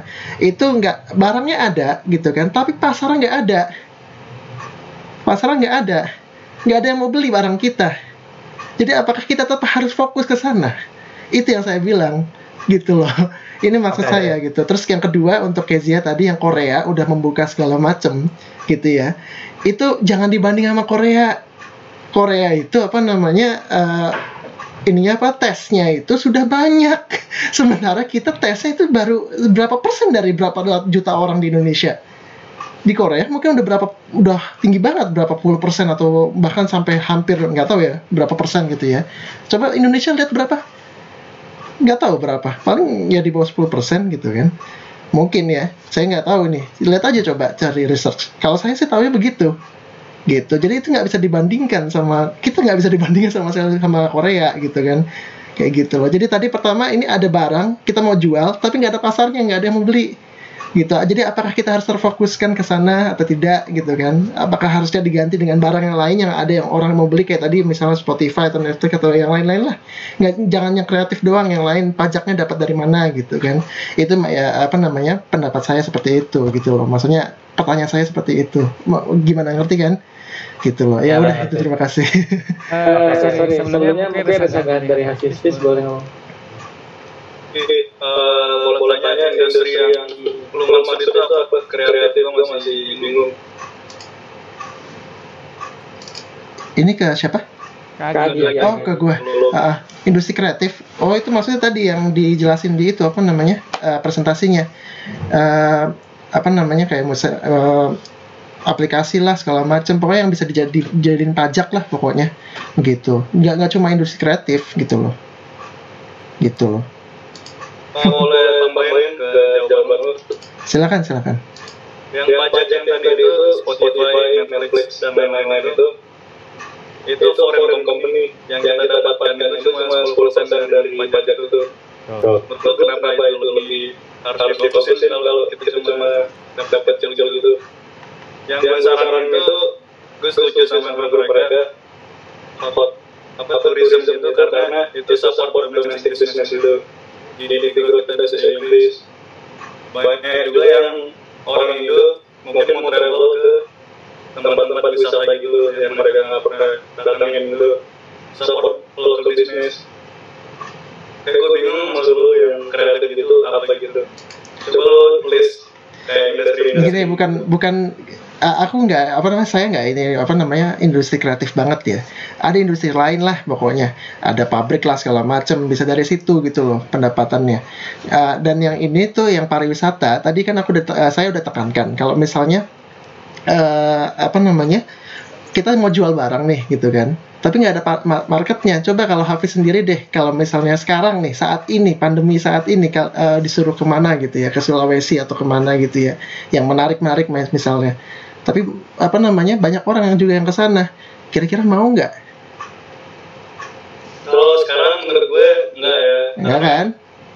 Gara-gara itu menurut gue makanya government harus fokus di situ buat biar orang bakal ikut tourism. Nah, satu lagi, penerbangan. Coba kalau ke sana pakai apa? Antara pakai kapal laut atau pakai pesawat terbang kan? Di pesawat terbang kan pakai AC ruangan tertutup. Berapa lama tuh? Itu kan bisa jadi kontak juga. Ada soalnya yang kayak terakhir kemarin ada yang ke luar negeri gitu ya, karena kerjaan gitu ya. Dia di Indonesia negatif. Begitu ke sana dites lagi positif, ternyata satu pesawat itu positif. Jadi kalau nggak salah dari research yang gue baca, chance lo dapat corona di pesawat itu paling kecil, less than 1%. Kalau nggak salah ya, coba lo google lagi. Oke deh. Ya sudahlah, pokoknya ini mungkin bisa jadi bahasan ke depan kali ya kalau misalnya ini. Ya udah itu aja, terima kasih, saya kasih buat yang lain. Oke. Maaf ini. Mungkin ada tanggap, makasih ya tanggapan, mungkin ada. Sama-sama. Boleh nambahin nggak? Boleh dong. Sebenarnya bukan lu jualan barang ada yang beli, lu tetap bisa beli. Mungkin lo mau beli tiket pesawat, tapi dipakainya bukan harus sekarang juga, bisa buat tahun depan. Jadi sebenarnya itu bukan nggak ada yang beli, tetap ada yang beli, tapi mungkin nggak semuanya pakai sekarang. Gitu aja sih. Jadi menurutnya ya tetap bisa difokusin di tourism industri sih, buat naikin ekonomi Indonesia. Ya, kalau tiket pesawat oke lah gitu ya. Cuma kalau pas sampai sananya hotel segala macam kan bisa berubah gitu loh. Mungkin ada tanggapan lain dari teman-teman? Udah mungkin waktu saya udah habis, silakan. Tapi kalau mau lanjut silakan juga, nggak ada masalah. Kasihan yang lain grup 2 atau grup 3. Ya, terima.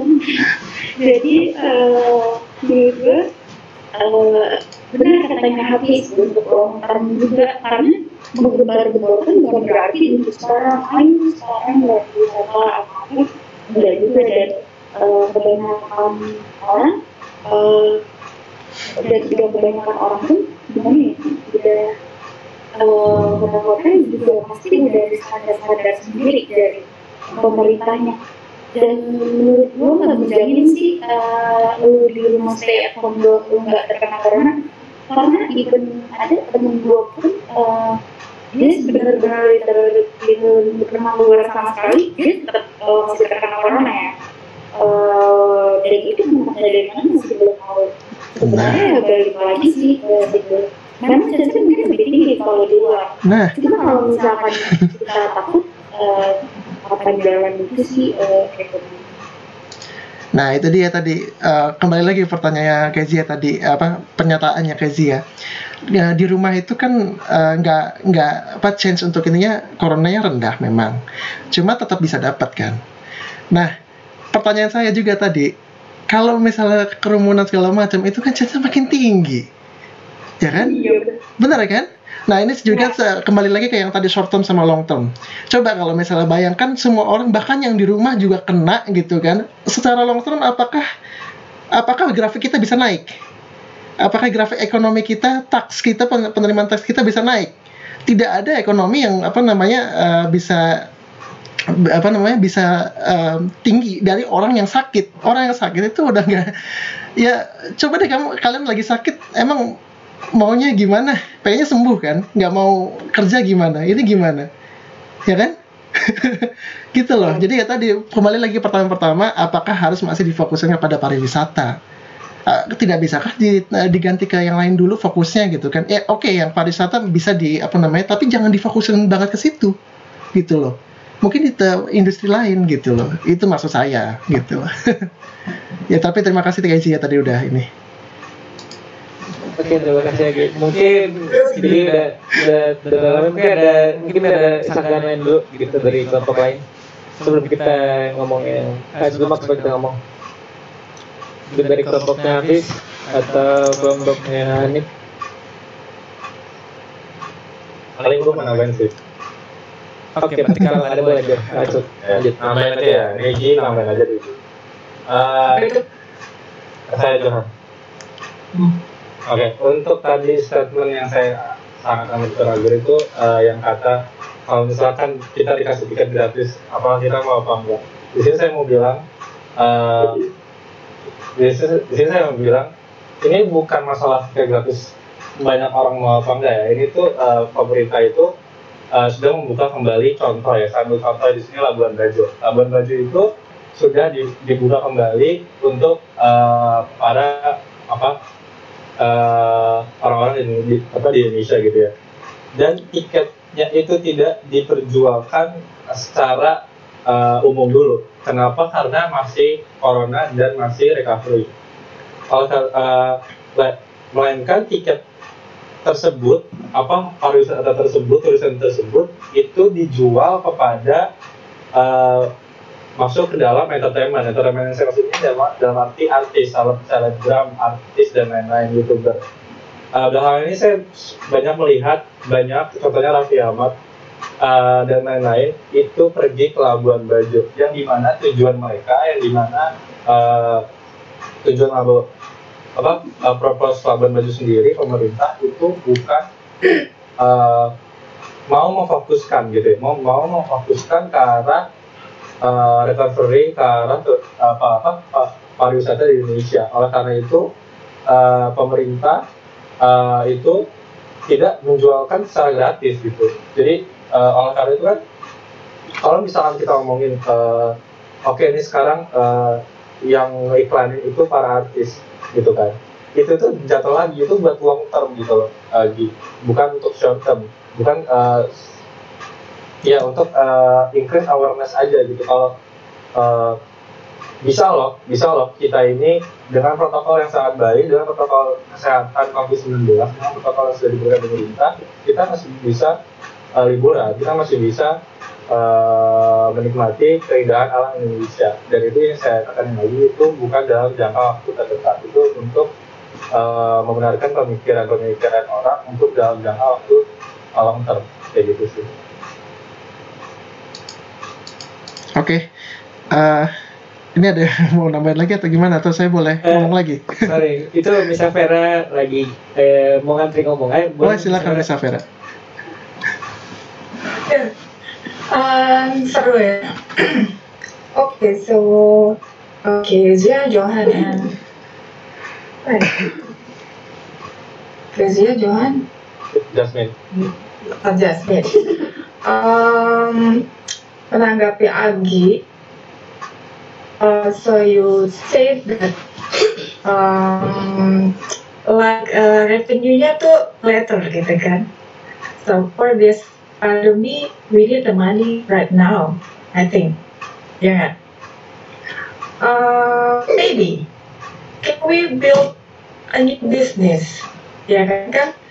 Relate to the industry kreatif, mungkin. Terus sekarang we all face the new normal faster, ya kan? Dimana ada dua protokol it means we can go out, but ada protokolnya, ya kan? But gimana kita mau ini turis datang? Maybe digital, kan ada digital, shoppingnya digital, marketing digital. Jadi apa sih namanya nih? Wisata digital tourism. Jadi kita create, let's say kan kamu sampelnya Labuan Bajo, we create jadi Labuan Bajo tuh seperti apa, details banget. Terus turis itu nggak tahu, belum ada sih, belum pernah saya lihat. Jadi kita undang turis dari mana saja, invite, tapi berrekreasi dengan digital gitu. Like kita nonton apa tuh yang kalau di game yang pakai kamera kita bisa punch apa segala kan, kita gitu kan, we move our body gitu loh. Terus ya kita coba juga gitu digital for this pandemi aja dulu kan, pasti kan akan getting better gitu, I don't know when gitu. Terus mungkin itu akan ada masukan sedikit lah, sedikit banyak ada masukan lah gitu maksudnya. Nah ini tadi maksudnya mungkin menjawab Agi, apa harus kita stuck di apa tadi kamu bilang fokus di ini pariwisata banget gitu loh. Kan ada produk lain. In other side di grupnya ini, iya harus di pariwisata. Kita harus gini, harus gitu, harus gini. Terus diambil sampai tarik kesimpulan, oke, di pariwisata tetap, tapi nanti tiketnya entar, datangnya entar, ya kan? Padahal ini udah urgent ini money to masuk ke sini gitu. Jadi ya udah, kan maybe gini loh, we will have to start the new normal style gitu. Jadi apa aja udah beda sekarang gitu. Mungkin harus ada bisnis baru yang menyesuaikan dengan masa ini gitu. Itu hanya contoh. Jadi kayak yang tadi digital tourism tadi. Saya ada couple years ago pernah ada menjual island dengan digital gitu kan, dilihatin islandnya terus terjadi transaksi berapa triliun untuk membeli island kita di Indonesia, walaupun itu akhirnya ilegal. Tapi akhirnya ada yang beli juga kan. Berarti ada yang minat juga dengan model kita kayak gitu. Saya cukup dari saya. Oke, terima kasih Mbak Safera. Mungkin ada tantangan lagi 5 menit terakhir. Oke. Dari kelompok lain. Saya sudah cukup setuju ya sama tanggapannya Miss Afera ya. Jadi kalau misalnya tadi kalau misalnya fokus pariwisata ini gitu ya, itu digembar-gemborkan. Namun beli tiketnya nanti dan kesananya nanti itu oke. Dan kedua, tadi kan ada kita kan ingin menjual barang tapi nggak ada yang mau beli gitu kan. Oleh karena itu salah satu ininya kita harus bikin produk lain sebenarnya yang kira-kira bisa diterima sama masyarakat. Nah benar kata Miss Afera juga, bisa seperti itu possibilities-nya, yaitu kita membuat mungkin digital pariwisata gitu kan. Itu no problem kalau menurut saya gitu. Itu saya sudah cukup lumayan. Terima kasih Miss Afera. Oke, mungkin ada yang lainnya dari kelompok Hafiz, member lainnya dari kelompoknya Fani. Kalau nggak ada bisa kita masuk konklusi. Boleh tambahin mungkin buat poin Nabi sama Agi. Boleh. Tadi itu gue research tourism itu cuma 1% dari GDP kita, dan kebanyakan itu agriculture, oil dan lain-lain gitu. Jadi kalau mau jawab pertanyaan Nabi, mungkin kita fokusnya lebih ke agriculture, ekspor produk kita ke luar-luar gitu. Kalau mau itu, kalau kreatif gue masih bingung gimana, karena memang Indonesia nggak fokus di situ. Mungkin itu lebih ke China atau USA gitu ya. Mungkin untuk negara developing kayak kita itu, kita pakai resource yang ada, mungkin agriculture yang terbaik buat gue. Tapi kalau mau fokus ke tourism boleh juga, tapi jangan, karena itu untuk long term, jadi jangan terlalu fokus ke tourismnya. Yes, terima kasih Hafiz. Tapi saya ingin menyanggah, ini memang kalau dilihat dari GDP kita cuma berapa 1% kan tadi ya. Tapi saya kemarin lihat dari berita-berita, saya research sendiri gitu kan, bahwa dari menterinya sendiri gitu kan, kita fokusnya ke sana. Makanya ini topik ini saya angkat gitu kan, karena saya ingin bertanya pada para expert di sini, apakah harus fokus ke sana? Karena tadi menteri-menteri tadi itu yang tadi saya research gitu kan, ada di berita, ada di TV, ada di internet gitu ya. Itu fokusnya ke sana seperti itu. Terima kasih. Ya, terima kasih Agi. Mungkin next ada tangan lainnya, mungkin dari orang berbeda.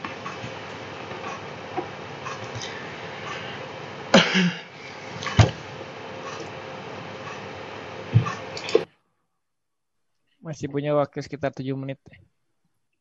Mau nanya pertanyaan yang lain sih. Sorry, ini siapa? Vina ya? Oke, boleh. Menanya tadi kan tax expenditure sama intensif pajak itu kan pengurangan pajak ya kan terhadap masyarakat. Berarti membantu aktivitas masyarakat dan mengurangi bebannya masyarakat juga.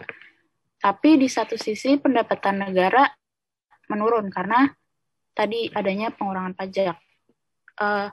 Menurut kalian, mana yang harus dilakukan, mana yang harus didahulukan antara membantu masyarakat dengan pengurangan pajak atau memikirkan negara dulu, karena memikirkan negara long term gitu, karena kan tadi pajaknya turun nih. Oke, terima kasih Vina. Mungkin mulai dari expertnya di bidang tax expenditure ya, Kezia. Iya, jadi kalau menurut saya sendiri sih mendahulukan masyarakatnya juga ya dulu ya, karena kan pajak itu berasal dari masyarakat ya. Jadi kalau misalkan masyarakatnya susah dan pajaknya tetap misalkan di berapa persen, sedangkan kan banyak masyarakat Indonesia kehilangan pekerjaan, bisnisnya sedang turun, bukan di Indonesia aja tapi di dunia kan. Jadi mau ngambil pajaknya pun bakalan susah gitu loh, karena dari masyarakat sendiri udah nggak punya uang gitu loh. Kalau apa ya, ibaratnya dikurangi pajaknya, pasti kan masih bakalan orang tuh lebih tertarik untuk bayar, karena mumpung karena masih ada insentif pajak nih, makanya gue bakalan bayar gimana.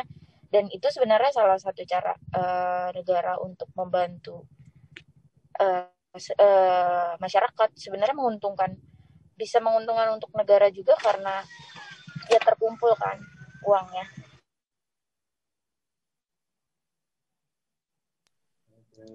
Oke, terima kasih Kezia. Mungkin ada tambahan lainnya dari expert lainnya? Tidak. Jasmine? Tidak. Oke, berarti kita next ke mungkin ada sanggahan lainnya dari kelompok lain. Saya mau dong, tapi saya mau komen aja. Boleh, Yola. Untuk saat ini saya belum ada tanggap maksudnya kayak singgahan kayak yang tadi udah disampaikan Agi dan lain-lainnya. Tapi saya ingin berkomentar aja kalau informasi sama data-data yang udah disampaikan tadi dari mulai Abi sampai Jasmine itu tuh udah detail banget kan, kayak saat ini kan banyak banget tuh yang pengguna-pengguna kayak TikTok, Zoom dan lain-lain. Nah, orang-orang awam tuh pasti bilang kayak ikut-ikutan download TikTok gitu-gitu, karena kan untuk tren sekarang gitu. Jadi menurut gue informasi apapun yang udah disampaikan sama kalian tuh untuk saat ini udah cukup detail, dari mulai grafnya. Jadi kita lebih tahu lagi pengguna TikTok tuh nikatnya seberapa, karena banyak orang cuma bilang ya TikTok sama Shopee banyak nih penggunanya, tapi cuman asal ngomong aja. Jadi gue cuma mau komen aja, udah cukup bagus informasi yang udah kalian sampaikan. Terima kasih.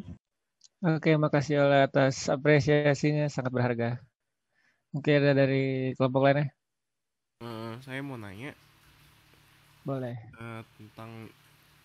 Mau nanya ke Kezia tentang insentif pajak juga. Tadi kan insentif pajak itu kan diadain sama pemerintah buat meringankan lapangan usaha kan. Berarti nggak menutup kemungkinan juga ada pihak-pihak yang mungkin mau ngambil untung atau menyalahgunakan insentif pajak tersebut. Nah, cara pemerintah mengantisipasi atau mencegah kemungkinan itu terjadi kira-kira gimana? Sorry Matt, boleh diulangin lagi nggak? Tadi putus-putus. Bentar. Kan tadi pemerintah menyediakan insentif pajak buat meringankan sektor lapangan usaha. Nah, berarti ada kemungkinan kalau bakal ada pihak-pihak yang mau mengambil untung atau menyalahgunakan insentif pajak tersebut. Cara pemerintah antisipasi atau mencegah kemungkinan tersebut itu terjadi bagaimana? Terima kasih.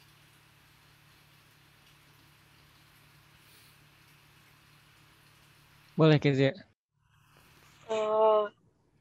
Cara mencegahnya ya.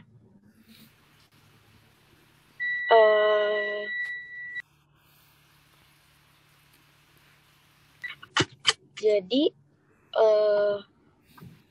menurut gue insentif pajak rada mirip sih sama amnesti pajak. Jadi gue rada bingung misalkan disalahgunainnya tuh kayak gimana ya. Karena kan udah dikurangin gitu. Justru menurut gue orang jadi menarik untuk bayar karena pajaknya sudah berkurang, apalagi di banyak industri gitu. Jadi kalau disalahgunakan, gue rada bingung sih salahgunakannya gimana.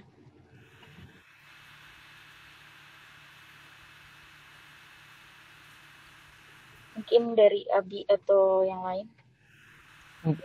Baik, saya tambahan sedikit. Jadi ya mungkin ya saya ngerti maksudnya Ahmad, mungkin adanya mungkin korupsi segala macam gitu ya Ahmad ya.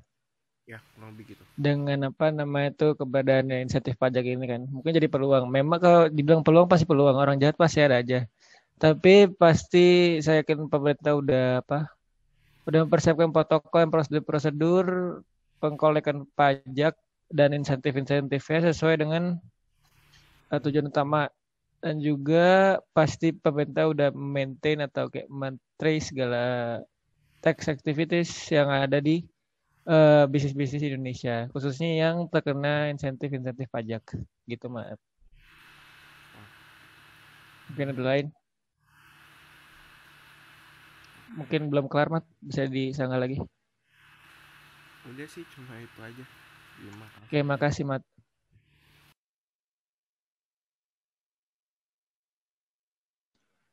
Oke, berarti mungkin segitu saja sesi opening discussion.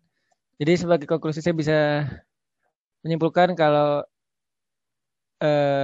efek dari pandemi corona ini membuat kita sebagai warga negara ataupun negara untuk beradaptasi dengan suatu kondisi, khususnya dengan adanya penyakit-penyakit seperti ini. Di satu sisi kita harus merelakan apa yang bisa kita relakan dengan menentukan apa yang menjadi skala prioritas utama kita, entah itu dalam pemerintahan ataupun finansial pribadi. Gitu. Terima kasih semua atas kontribusinya. Terima kasih. Thank you.